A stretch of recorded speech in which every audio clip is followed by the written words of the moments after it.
Greetings and welcome to another exciting episode of the Why I Love Disney podcast. We are here for episode 35. Can you believe it's been 35 episodes? JD, David, what's up, guys? Crazy. 35. Hey, Dustin, how you doing? Hey, what's up? Doing fantastic. I'm here. I'm joined. It's a snow day where I'm at. We had like 7 inches of snow, and it's been kind of crazy. So it's a snow day. All my kids are home. So this is Judah. Judah wanted to hang out on the podcast with us. Can you say hey, Judah? Hi. What's up, Judah? Right. Hey, Judah. And my youngest, Cohen, is back here too, and he wanted to pop in and say hey too. Come over here. Come over and say hi to everybody. It's a snow day party. Hey, Con. Yeah, snow day. He's writing little messages on that little pad. And he's showing me like I want to say hi. So I was like, come on over here and say hi. There you go. But it's great to have. How's the weather where you guys are, David? David, I know you had some snow there in Tennessee. Well, we just finally today. It sounds like it's raining because we got up to 40, so the snow is melting. I probably had about 4 inches here, and so but it's been very icy. So all the ice and off the trees and the roof is starting to melt, and it sounds like there's rain falling outside. Yeah, this coming off But the I'm glad to trees see right now. some sun. There's been no sun for like 4 days. It's just been completely gray. It is great to have some sun out there, and it's actually Yes. very beautiful where we're at right now. It's warming up and starting to melt. But we had 7 inches in Kentucky. What people need to understand is, and you might understand this too, depending on where you live, where you're listening from, is that in Kentucky and Tennessee, we're not super equipped for this. So when it snows, you know, everything, you stay inside. You don't go to school. You don't go anywhere because it's dangerous, right? The roads are messed up and we're not super equipped for that. And nobody knows how to drive on it. So there's that. And then you got JD down in sunny, warm Florida. JD, how's it going down there? It's actually been pretty chilly. We've been in the 50s. I had class this morning. And I was going, it's like 9 o'clock and the sun hasn't really come up yet. So I was kind of fast walking to get to class. It was a little chilly. Going to school in 50 degrees. Poor guy. It's a good week. Go ahead. I was going to say it's a good week to go to Disney. Yes, I saw yesterday that yesterday was Martin Luther King Day, and I know that's a very busy day in the park, but it was 57 degrees when I looked at the temperature on my phone there. So I was thinking, man, that would be a great day, except that it's so crowded there. It's crowded, and the one thing about chilly time, because we do like a yearly kind of Kings Island trip during Halloween, right? So the Halloween night thing they have, and I will say this, like it's great, but when it gets into like the 40s, 50s, the outdoor roller coasters, dude. Now you got tears, coming down your face, and you're just, shivering. It's painful.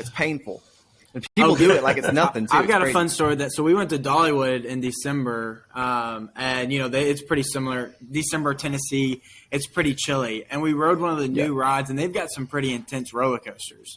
And we were riding one of the newer rides. It's a wooden one. It's called like the Lightning Rod. And how it goes is you're strapped in, and it's known for its speed and how fast it goes, but you're kind of going through the Tennessee mountains. And literally the first thing you do before you go up this huge ramp is it sprays this water mist on the front of your car. So me and my wife, McKay, we're sitting on the very front row, and we just get a face full of mist, and then it shoots us off. So we just have like this cold mist, and then it's like freezing. We're like ice on our face. It was You think they would turn that off like under like 60 degrees? Exactly. Like, You would think, but no. Crazy. That's pretty awesome. Yeah. Well, the great thing about snow days too is, especially when you're, when you're trapped inside like us, is that you get to watch a lot of television. We have watched a lot of television. We put the fireplace on, and we watch a lot of Disney Plus. So we've been watching a lot of TV. JD, have you been watching a lot of TV this weekend? Not too much. I was traveling this weekend, but while I was on the plane and while I was waiting, I watched the first 3 episodes of Boba Fett, and that was really fun as a time passer to get to watch those episodes was awesome.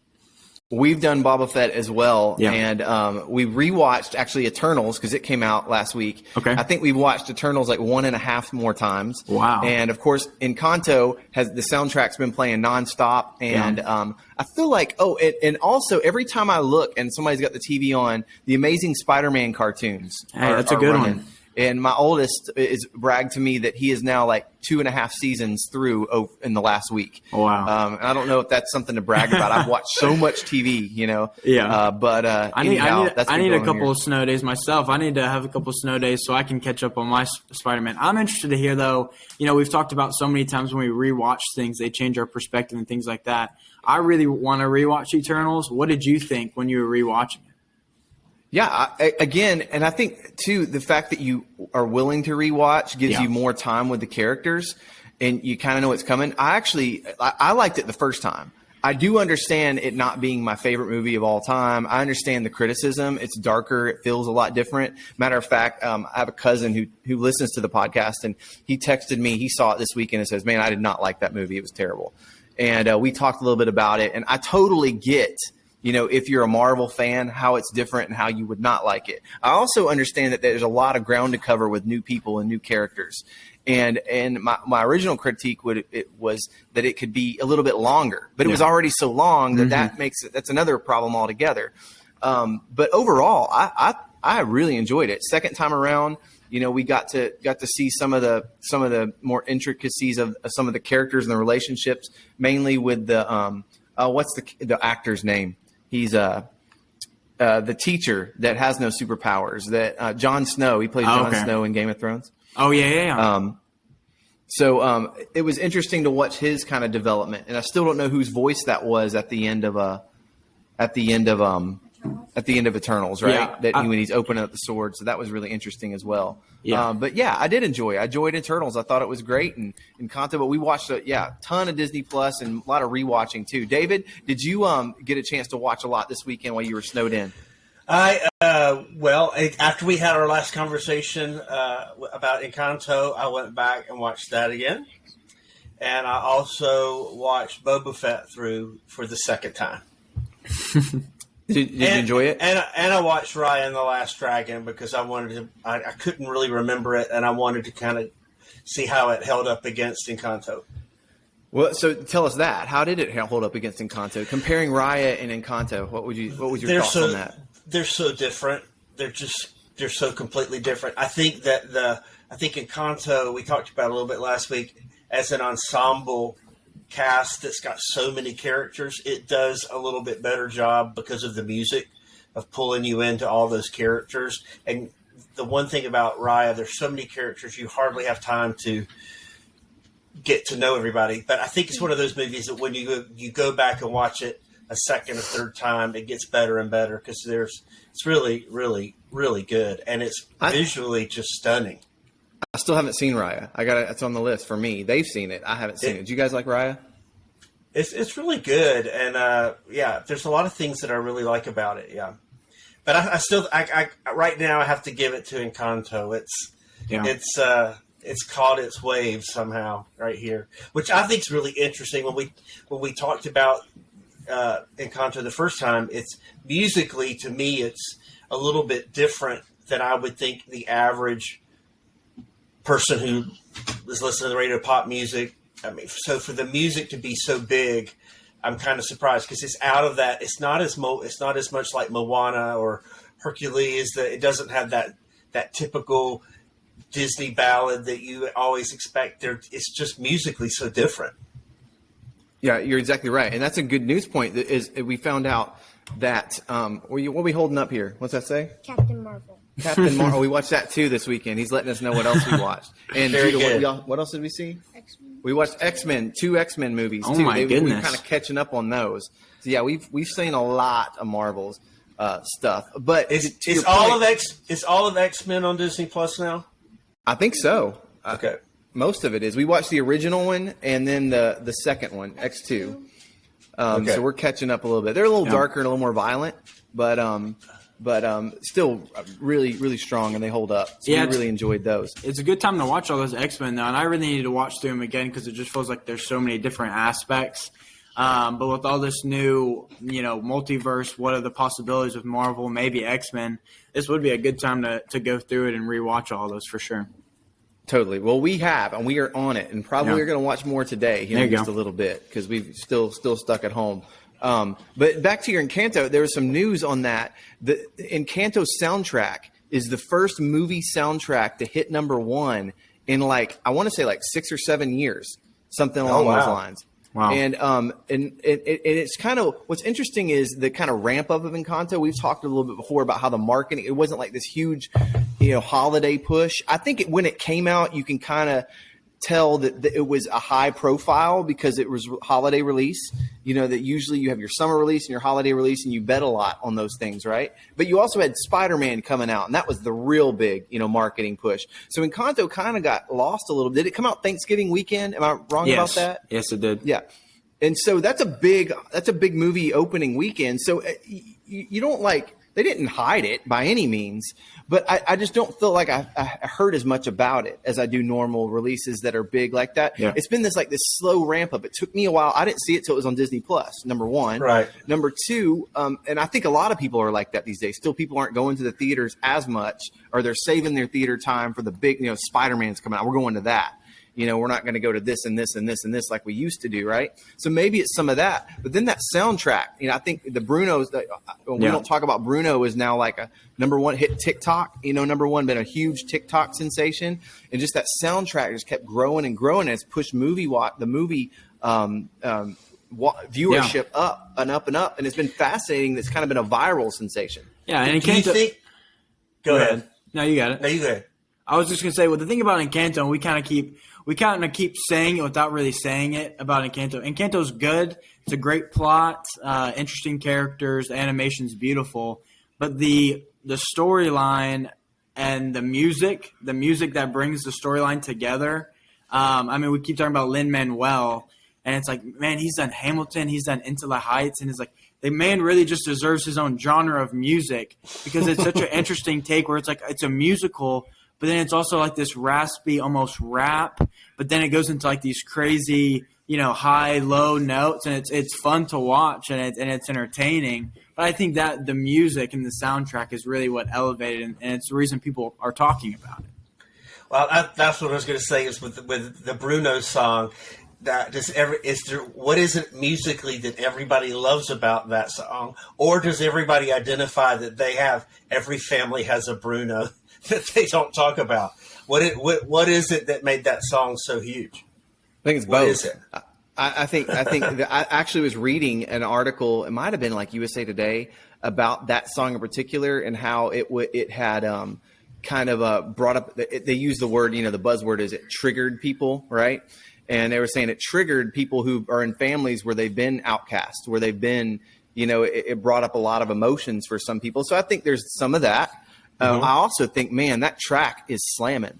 And just the layered vocals at the end, it builds and builds and builds just like a pop song. And you and I are, do this, David. Like, it just sort of like the lyrics, my kids sing this. There's this hooky kind of, even in the verses, the 7-foot frame rats on his back. When he calls your name, it all fades to black. It actually feels a little kind of cheesy, but the way those sort of hit, man, my kids sing that over and over and over. And it's we don't talk about Bruno, no. It's that hook, making the hook with the sounds of the words, right? Justin Bieber does that, and I think these are really infectious, like pop songs. And then you got the whole Latin vibe of it that just, the salsa sort of feel. And man, I just think it's a recipe for a hit. And it's only one, there's probably 3 hits on the soundtrack. All the music's beautiful and tells a story, but there's 3 songs in particular that were made for let's get this out on social media and TikTok, and people will be singing this forever. We write kids music sometime once a year, and our goal is for parents to be sick of the songs right after a while. And man, they knock that out of the park with this. I'm not sick of it yet either. I've absolutely loved it. Yeah, it fits so well. It sounded great. And I think we can all agree, there's nothing worse than when you're singing to a musical kind of movie and, you're kind of getting a little bit of plot, then it's another song. And then you're like, really? Another song? And then it kind of goes a little longer. And you're just like, why do they keep just singing? But with this, Encanto, it didn't feel like that. It just felt like it all flowed perfectly and really fun. Yeah. But again, that was kind of the problem with the last Frozen. Yeah, it was plenty good. And it was okay, but the first Frozen was a hit because of that song, right? I mean, and it was kind of built on each other. I won't say it's because of the song, but it just sort of was the perfect, mix of hit song. Every little girl singing this song, the story, the animation. And Frozen 2 was great, but didn't have that kind of smash hit, right? And again, you can't just predict that stuff either. You can't just say, hey, write us a smash hit. You know, it seems like sometimes they can knock them out of the park, but that's not like a given. And so for him to do this is pretty awesome. Judah, what was your favorite song on the Encanto soundtrack? We don't talk about Bruno. We don't talk about Bruno. That's your favorite one. What would you say your second favorite one is, you think? Under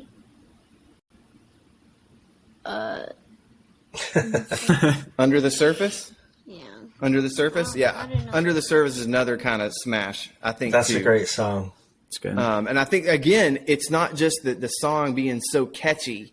It's such a relatable topic. I mean, who can't like feel the weight of the pressure of like whatever, there's being a parent or being at your job or what the expectations your parents have placed on you and my place in the world. I think everybody can kind of has felt that at some point in their lives, and it's super relatable on the message side. Yeah, that's awesome. Yeah, everybody in the family is carrying a lot. They're all under pressure. Nobody is at what you think. They're all dealing with trauma.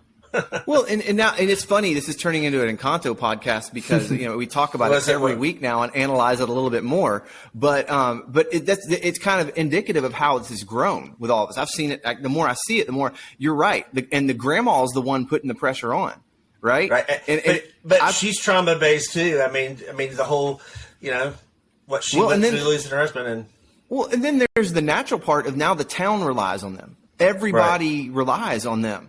Many people are dependent on them keeping this going, right?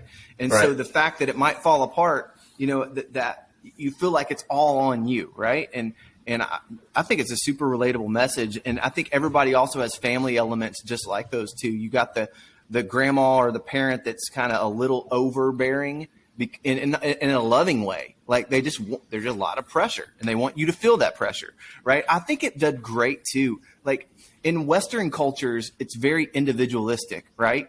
And even Frozen goes this way. And this is kind of one of the things I pull back with Frozen a little bit. It is all about me and me thriving and growing and my individualism and expressing myself, right? That's a very Western thing.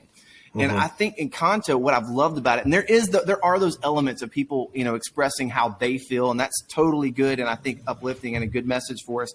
But what I love is this kind of other culture that isn't as Western, that is, I belong to the community. I belong to the family. The family depends on me. The community depends on me. And this communalism that's not Western, that we don't hear a lot of. And I think because we don't hear a lot of that, I think that we actually that might be one of the reasons why the movie's working so well. I don't know, just a thought. Interesting thought. Yeah, I like it though. I mean, I think it kind of relates to Coco in a way. I mean, when you talk about soundtrack and how like the soundtrack relates to the movie, but also where like in Coco, the town in like an analogy is kind of his family, where he has to go against his family to bring it together. And it's the same way with Encanto. Is they kind of have to go against the town or kind of go against like the family to to have that realization of, we all are together and we all are working on the same team, and your gifts aren't any more important than my gifts. And the only way we can really thrive is if we work together. Absolutely. Well, I hope our listeners just stay tuned. Listen to episode 36. We'll break down Encanto even more for sure. But yeah, it's just so fun to talk about because it's such a great movie. Did you enjoy it, Judah? Yeah. Is it one of your favorites more recently? All right. Awesome. Well, we talked about Boba Fett too. Yes. David, you've watched Boba Fett this weekend. And did I get it right? Have you watched it twice now?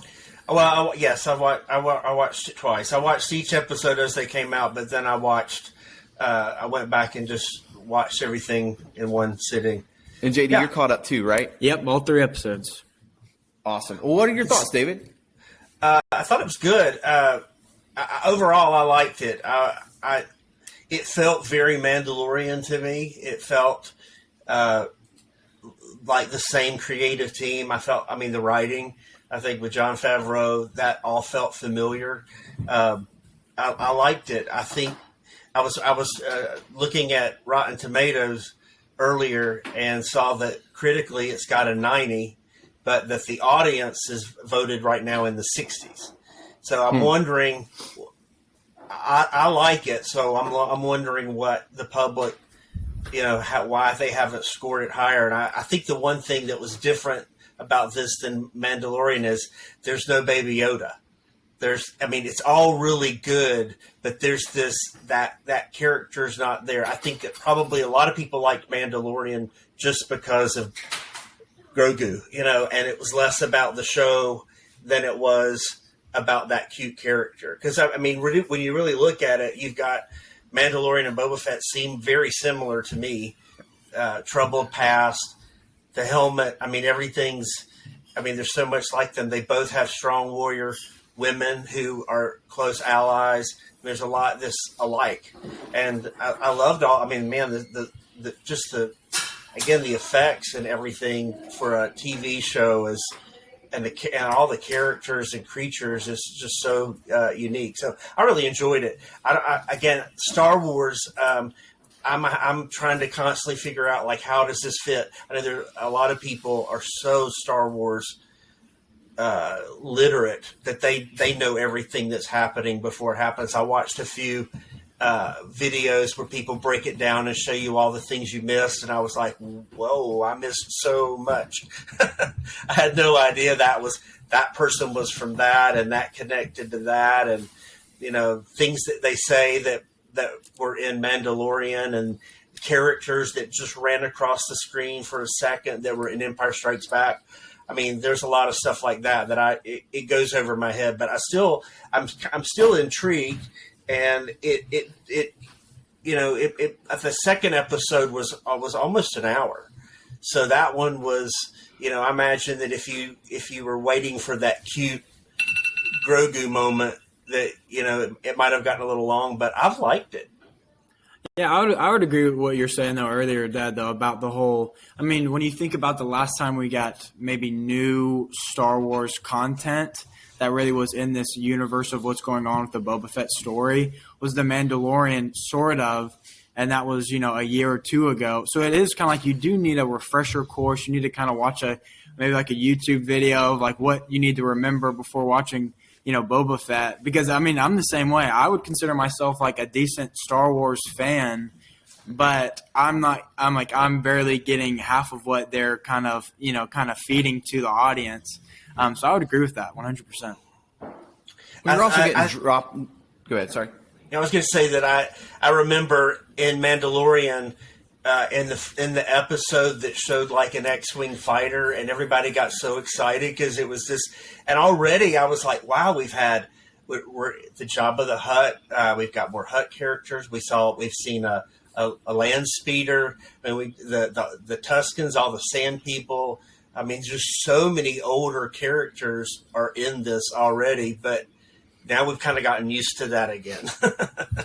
It's like everybody was so excited before when you just got a glimpse of old Star Wars. And I think there's been quite a bit in this. There were some cameos again, I saw, that remember in The Mandalorian, the female engineer that has the droids, and he pulls in and she watches Grogu for him while he goes to do something else. She does a walk by, she just walks by in a scene, the scene where the stormtroopers' helmets are on the spears, and she walks by. Just little things like that where they're dropping all these things to kind of give you timeline references, so that's happening at the same time this is happening. But I have to have a tutorial. Yeah. Well, they're also dropping you in different timelines, all the Disney content's and it's really similar to, The Mandalorian and timeline. But the other thing that's different about this is Boba Fett is a known, he's been around since Empire Strikes Back, which it's weird because it's episode 5, yet it's the second one altogether. I don't think he was in A New Hope. I think he makes his first appearance in Empire. I could be wrong about that. Maybe right. At the end of New Hope, he might see a screen. I'm not sure, but I could be wrong. If I'm wrong about that, that's bad. But he definitely just walks by if you see him. Yeah. So because he's such a kind of known and loved character, his reemergence in The Mandalorian, last season of The Mandalorian, was a big deal, right? We saw the the equipment, and then we were like, oh, is he going to? And there he was. And now we're learning about his backstory. We all knew he had to get out of the whatever that, I forget what that monster animal that ate him was called, but we all saw him get eaten by that in Return of the Jedi. So the assumption was he's dead, but we never saw that. So now we see that. We see how his relationship with the Tusken Raiders and the Sand People and that culture kind of grew and was different. And I thought that's been really interesting too. But I do think that we're only 3 episodes in. Right. We've not had that hook episode yet for people who aren't Star Wars fans, right? Yeah. That was what made The Mandalorian so special. When he found the child, that episode where he found the child, everybody's in. If you weren't a Star Wars fan, you're like, this is great TV. And it wasn't just the child. It was just that there were new characters. Nobody knew who they were. They were taking it anywhere they want, and it was just great TV. I had a lot of friends that weren't Star Wars people that really got into that series. And I don't think this has kind of crossed that bridge yet. But it still might. We're only 3 episodes in. We'll see. Right. Yeah, I would say the 3rd episode has been my favorite episode so far, merely off the fact that it feels like the most big picture. It's like when with The Mandalorian, I didn't have as much expectation to big story Star Wars, because this is just some character that they kind of just made up and wanted to be a part of this universe. Both Boba Fett, it's we already kind of know a little bit of history.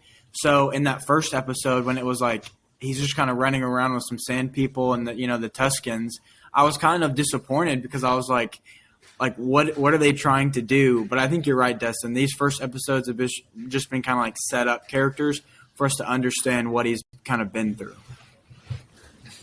Yeah, absolutely. Yeah. Have you enjoyed it, Judah? Have you enjoyed Boba Fett? Who's your favorite character in the show? I think the Tusken. The Tuskens? You like the Tuskens? What do you like about? You like the noises they make? No. How about that though? How about Boba Fett making us care about the Tuskens and the Sand People? This whole time they've been just these, emotionless, almost like animal creatures, and now they've made them these humanistic. They are able to have relationships. I mean, that's crazy. Yeah. Every culture has their reasons for doing what they do, and some would argue that they're from the sand, that people are intruding on their culture and values and land and things like that. And we saw them obviously in A New Hope, in Tatooine they've been a presence, but even in the Phantom Menace, they're shooting the pod racers as they go by, and you can imagine they have this huge race. We're just going to have this race out in the desert right through their home. You know what I mean? I can imagine they'd be kind of irritated about that too. But as a degree, so we've seen them throughout. So it's really cool to get a little screen time and we find out more about their culture and again how that has shaped how Boba Fett's connection to them shapes his approach to how he does things. A former bounty hunter that's for profit only now seems to be wanting to rule by respect, not fear, as he says. And we're seeing how that happens. And so far, no one really respects him, in the town in his new role. But we'll see how that changes as it goes forward. Yeah, I don't know if y'all caught this callback to Mandalorian, but do y'all remember watching Mandalorian? The whole thing about Boba Fett and the Tuskens is he's now you have to pay a tax and a toll for everybody who's going through their land. And in the Mandalorian, that happens. The Mandalorian's doing some side mission with a character looking for something, and they give the Tuskens, I think it was a set of binoculars or something as the toll, which is one of the ones that I caught on to that I was like, okay, let's go. And now I know some of the timeline. Something like this is really similar timeline to the Mandalorian. Right. Interesting. Mm-hmm. Interesting. Yeah, I don't know what's going to happen. What do you expect? We got a new episode dropping tonight at midnight. As of we record this, what do you expect going forward? Do we know how many episodes there are in this? I don't. 8, 10? Okay. I'm not sure. I don't know if they've announced that yet or just going to surprise us. So they don't want to tell us it's only 6 and us all be upset. Yeah. But this 3rd episode did end with we're going to be at war. It's set up. That here comes the battle. So hopefully it's going to jump up another level here. Yeah, it's hard to know. It's hard to know what it's going to end up being, just because there's so many things, and already there's been so many character. You think this is the biggest villain, but then this is the mastermind already in the first kind of 3 episodes. So it's hard to know where they're going to take it. I think this 4th episode is going to be pretty pivotal in what the rest of the season is going to look like. I would completely agree with that, and it's exciting to see where it's going. I'm sure we'll talk more about that in future episodes. Go ahead. Yeah. Go ahead. I was going to ask you guys because this is a question that I've asked myself watching Boba Fett so far. Like, are you guys buying in to this character of like, do you care about our main characters? Do you think his like cause is like actually legit? As in, like, I've kind of found it hard to believe that this bounty hunter has just kind of flipped this switch of this like good guy. That's been my only hard thing of like kind of tweaking. I want to kind of hear y'all's perspective on that.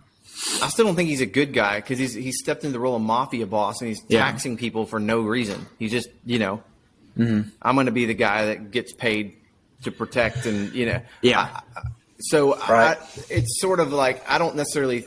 If he was a great guy, he would just get rid of all those injustices. Instead, he's just gonna set himself as a toll booth, if you will, in the city as the presence of power. He could go anywhere and do anything. So why is he going to camp in Jabba's palace?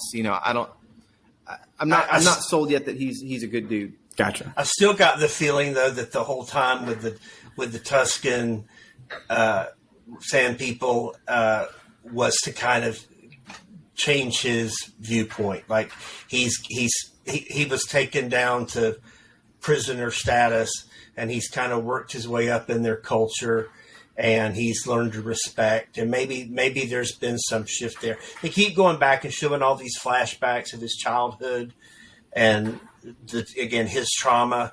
So again, it's like that reminds me a lot of Mandalorian going back. I think with this, when he goes back with the Sand People, and there's been obviously while he's been gone, there's been destruction. It reminded me of Luke Skywalker going home, and everything's been. So it's kind of like the same kind of story arcs where he's built it back up. Now he's lost everything again. So maybe that's how they're going to change his character. I did see at a few things that I watched online, just reviews and opinions, that came up a lot because a lot of people, especially diehard fans, already have in their mind how that character is, and so if it does anything different than they expected for the past 30 years, they're disappointed, and so that's a really hard thing in any franchise whether it's Harry Potter or any other thing, when fans believe they know something so well and the creators shift something or modify something, it can be jolting to people's expectations. Yeah, and there's it's definitely you go ahead. Oh, I was going to say there's definitely a theme of mercy. Like he's been shown mercy, and now he shows mercy, right? When he lets I forget the Wookiee. name, not the Wookiee. He lets him go, but the ones that squeal like pigs. Oh yeah, the guards. The guards. I forget. I know what they're called, but when he gets injured, he tells them to put him in his healing bath. Yeah. What do you call that? There's that. Throughout, there's been a lot of mercy shown, and even to the people paying tribute, he puts up with a lot of stuff, like the mayor's little squirrely guy that is kind of being shady. He's very much instead of like, I mean, they do bust their way into the mayor's office or whatever that is, but there's a balance of strength and grace and mercy that he's doing that is uncharacteristic of the Boba Fett we knew. Of course, we didn't know much about him. Just to be perfectly honest, all the people that think they know everything about Boba Fett, they're just taking stories and lore. We have a total of probably 20 minutes of screen time ever on this guy, and so you can't really say, well, we know him. We don't. And they're doing a great job showing what happened since, and I wouldn't call him reformed, but I think the human experience is that when you experience grace and mercy, that you are a person that is more likely to give grace and mercy. And I think that's what we're seeing. Right. And like you said, you pointed out the guards, and then at the end of episode 3, these are spoilers, of course, but when he lets the Wookiee go, that character is coming back at some point to be a part of this, and that's going to loom large. I think his decision to have mercy on him. I would have asked the dude, "Hey, do you want to work for me?" Because that's a pretty menacing character. Or sold him. But he could have easily made a lot of money, but he didn't. He just let him go. Yeah, you didn't want to sell him into slave. You're right. It's interesting to watch it all happen, and there's a lot of he's leaving himself. It seems vulnerable. Like you can see, Finnick Shan is kind of looking at him like raised eyebrows. Like what are you doing? Why are we doing this? It's really interesting to kind of see how that's all going to play out. She seems to be the voice of like this guy's changing, and I'm on board, but I'm not so sure about all this. Yeah, that's been, and I want to see. I'm ready to see just a little bit more of her break out because she's such a good actress. I don't know if you have seen her. If you watch Shield, Agents of Shield, she was a major character. In fact, Ming-Na Wen. She's the only person I know of. She is in Star Wars. She was in Marvel, and she was a Disney princess because she's the voice of Mulan. Yeah. Okay. So I don't think that's anybody quite a career. It's kind of a trifecta that I don't think anybody else has obtained: Marvel, Star Wars, and Disney Princess Kingdom. Her fight scenes and things like that, and Agents of Shield were really some strong things. I want to see her do some more of that. I saw someone in an interview this week asked her if in a fight who would win, Finnick or Mulan. Oh, that's cool. She said, well, Mulan just uses her hands and Finnick has weapons, so that would be a hard one to decide. Sense. That would be a fun thing to talk about one day, though. Just get all these different, powerful characters and debate who would win. Sounds like a good time. Ariel versus Belle. Cage match. There you go. I was thinking more like the Beast fights Beast Baymax. versus Genie. Or Genie, that'd be good. Yeah, it's That's fun. we could do during maybe in March during March Madness we could do some brackets. Oh, that would be a fun that bracket. would be fun. And we could just that'd be awesome. We should do something like that. I think that man, we've between Boba Fett and then our weekly Encanto discussion. And we watched the Eternals and X-Men, and y'all seen so many things. I think we've kind of covered the gambit on Disney Plus for the week. Is there any other Disney news, park related or otherwise business related, that you guys have seen this week that have been interesting to you guys? The biggest news I saw was this famous Figment popcorn bucket that people stood in line 7 hours for the day it was released. And I saw a lot of people saying, "What in the world? Why are people wanting to do this?" And I immediately went to eBay and saw they were already on sale for $250, and I think even higher than that. I think some people have, even tested the waters higher. Now, I don't know if they're selling, but I imagine they are. But you could only get two. I mean, that was a limit of two, I believe, and $25 popcorn bucket. I mean, it's got popcorn in it, and it's a refillable bucket. So do you have to keep the popcorn in it uneaten? That's some expensive popcorn. It actually had a special popcorn that was like a multicolored, Figment. Okay, this is something they used to do, right? I feel like I remember this, like from when I was a kid. Is that true? The popcorn buckets, yeah, they've done the popcorn buckets with the multicolored popcorn. Well, sometimes it's multicolored, but I mean, it can be different. I haven't seen them do this in a while, except the specialty popcorns in the park, like in Galaxy's Edge and places like that. But they ran out of that popcorn. Like now you just get regular popcorn but I think you get more popcorn if you get the regular popcorn because it was just a little. It's just a little square. So what makes it rare? Was it just a limited time item? Let me ask you this: is Figment still a presence in the parks, or is it kind of like is that it? Like he is. But I think you got people that are going, I don't get it. Why? But Figment to a lot of people is the ultimate Epcot symbol. Totally. I mean, if you've grown up going to the park since the 80s and 90s, you grew up in that area, especially. And Figment merchandise still is, I mean, it sells. I mean, you see there's a lot of like Figment and Stitch, and there's just some characters that you keep going, man, they just make so many things. But I don't think there's been a Figment popcorn bucket, anything like that in a long time. When I was there in the fall, right after the 50th anniversary, the big thing was a Mickey popcorn bucket. Everybody was trying to get this Mickey popcorn bucket. And they only had Figment at one place. There was one food booth where if you wanted to get the food at that booth, forget it, because everybody was in line for the popcorn bucket. But they don't had it in one place, which is probably to keep people from going around to multiple locations and buying more. So maybe there's some accountability. I think people I think it was so long because the eBayers were just getting back in line. They were getting their two, they were getting back in line.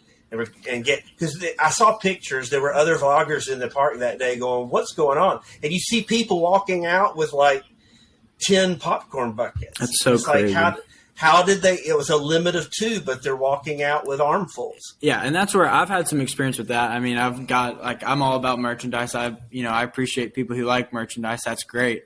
And I've bought pins a couple of times where it's been like 2 per person, and I've had cast members tell me, well, it's only 2 per person, but, your wife over there, she could just come get in line next to you, and then I could ring it up as, 2 people and stuff like that. So it's like almost like these cast members are, allowing it. Like I've not seen, too much of record keeping of, oh, I've seen you in line, you just went through my line and stuff like that, which they can't really do. And that's where it goes on Disney.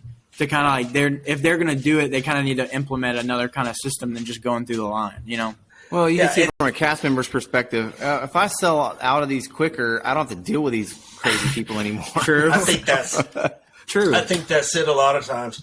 But the idea is like nobody knows there could be 1 million of these popcorn buckets.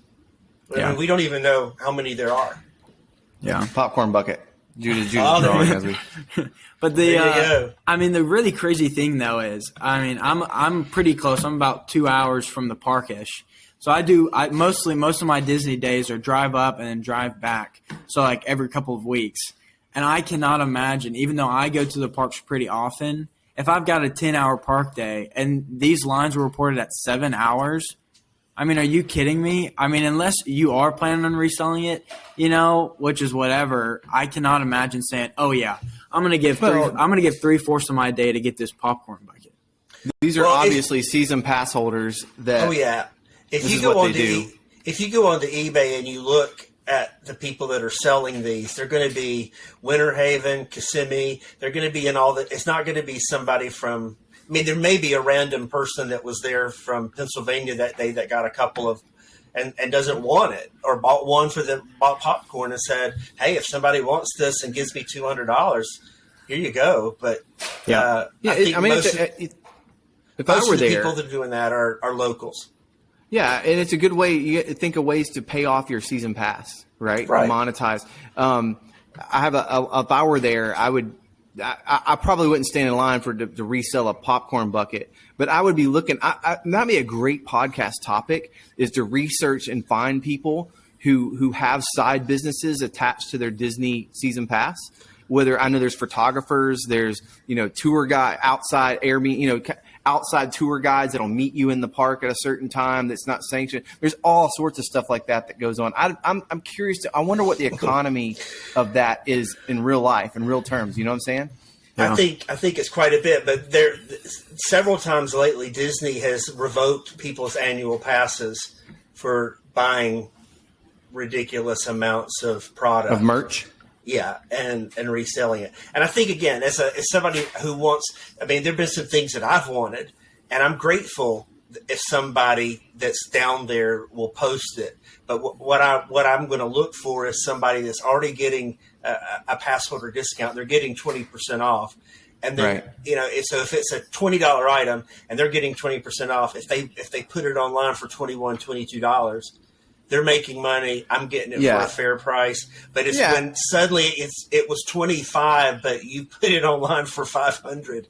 That's when it goes crazy. And this happens every now and then. There will be one thing that it's like just everybody wants, and the prices go crazy. And that's just really weird. Well, and I think there's and I think Disney probably differentiates on this. They'd be smart if they did a difference between someone who's running this as a business, right? Right. And and you can look at their eBay account and just be like, oh my goodness, you can track what they sell. And a whole other thing of like, well, I bought 2 I sold one to pay for mine, right? Yeah, I've done right. that so many times with everything from PlayStations to Xboxes through the years in college. That's how I got through college. I'd camp out in front of a Target, in the middle of the freezing cold, to be the first in line to get one of 10 Xboxes. And you go to the next one. If you can get 2 of them, you can sell one on eBay to pay for yours. I totally get that. It's a whole other thing if you're running a business, and you got armies of people and you're going in and, got thousands and thousands just trying to scam scam the system. It's a completely different thing. Yeah. But it made national news. Like I saw it in multiple news outlets. Like it wasn't just Disney fandom talking about it. People were going 7 hours for a popcorn bucket. Well, Yeah, and they need to especially- make that into NFT. Yeah, exactly. Then we can get in line too, right where we're at. Yeah, but looking on all the news sources, I watch some business news every once in a while, and when you look down the web and it's Disney headline, Figment popcorn bucket, sells on eBay for $200, guest waiting, 7 hours, and it's like, a majority of these business guys or anybody who's looking at this website probably doesn't even know who Figment is. Like, it's not even a Mickey.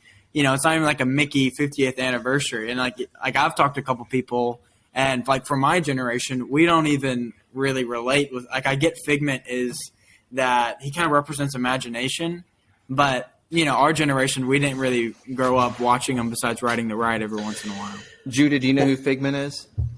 No, he has no. See, he my has not seen generation going to Epcot, it was so edutainment, whatever. Everything was just a different feel. And so Imagination Pavilion with Figment was the one thing that was like kid. It was the one thing that was kind of a new IP. He was new, but he felt very Disney Magic Kingdom at Epcot. So I think there's just that generation that never wanted that to change, and that must be the crowd that loves it so much. Because again, he has a lot of merch and people buy it, and I'll keep going. If people love this character that much, he probably needs a bigger attraction, because right now it needs to be redone. It needs to be bigger. Absolutely. It needs to be better. Anybody that We gets definitely need more popcorn buckets. yeah, but any character that gets a 7-hour line for his popcorn bucket deserves a better attraction. That's true. Totally agree. Well, I think we've kind of wind down a little bit, but man, I appreciate y'all's time, and I'm excited about next. We got some ideas today about the brackets and our weekly Encanto, updates on and Boba Fett as well. But man, a lot of stuff coming up in the parks, a lot of stuff coming up, and we can't wait to talk about it with you all. We thank you guys for listening. We thank you for tuning in each week. We ask if you like what you hear, share it with a friend, rate us 5 stars. It helps us out a lot and helps more people find out who and what we're doing here. That is why we love Disney. We'd love to know why you love Disney. Let us know. You can meet us at whyilovedisney.com, YouTube, Instagram, Twitter. We got all those things. Check us out and let us know and communicate with us. We'd love to hear from you. David, JD, great to have you guys today. Great to hang out, right. as always. Awesome. Hey, Judah, thanks for joining in. Thanks, Judah. Did you have a good time? Yeah, Will you come meet us again at some point? probably. Probably. Oh, yeah. Man. We'll talk about it. Let's See what I got go. going on. All right. All right, guys. Take care. See you Alrighty. next time. Take care. Awesome. All right. Bye-bye.